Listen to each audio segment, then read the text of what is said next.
ജലസംരക്ഷണ ബോധവൽക്കരണവുമായി Vengola Salem vocational higher secondary school. സ്കൂളിലെ NSS യൂണിറ്റിന്റെ നേതൃത്വത്തിൽ കാക്കനാട് കവലയിൽ ജലഘോഷം എന്ന പേരിൽ തെരുവ് നാടകം നടത്തി.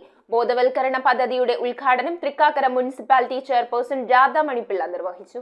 പൊതുവിദ്യാഭ്യാസ വകുപ്പ്, VHSE വിഭാഗം, NSS യൂണിറ്റും തദ്ദേശ സ്വയംഭരണ വകുപ്പും അമൃത് മിഷനും സംയുക്തമായി നടത്തുന്ന ജലജീവിതം എന്ന ജലസംരക്ഷണ പ്രവർത്തനങ്ങളുടെ ഭാഗമായാണ് Vengola Salem vocational higher secondary സ്കൂളിലെ NSS യൂണിറ്റിന്റെ നേതൃത്വത്തിൽ ജലഘോഷം എന്ന പേരിൽ തെരുവ് നാടകം അവതരിപ്പിച്ചത്. തൃക്കാക്കര മുനിസിപ്പാലിറ്റി വാർഡ് 16 കാക്കനാട് കവലയിൽ നടത്തിയ തെരുവ് നാടകം തൃക്കാക്കര മുനിസിപ്പാലിറ്റി ചെയർപേഴ്സൺ രാധാമണിപ്പിള്ള ഉദ്ഘാടനം ചെയ്തു. തെളിനീരോട്ടം, പദയാത്ര, ജലശപഥം, ജലസംരക്ഷണ സന്ദേശങ്ങളടങ്ങിയ ഡാങ്കറുകൾ കടകളിൽ തൂക്കി. വാർഡ് കൗൺസിലർ വിജു ഡാങ്കറുകളുടെ ഉദ്ഘാടനം നിർവഹിച്ചു.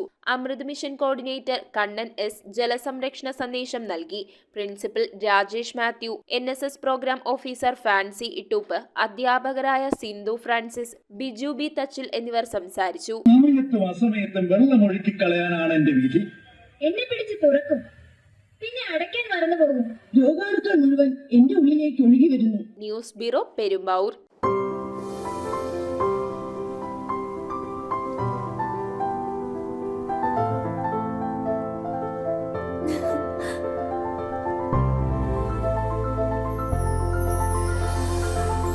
കളങ്കമില്ലാത്ത സൗഹൃദം പോലെ കലർപ്പില്ലാത്ത വിശ്വാസം.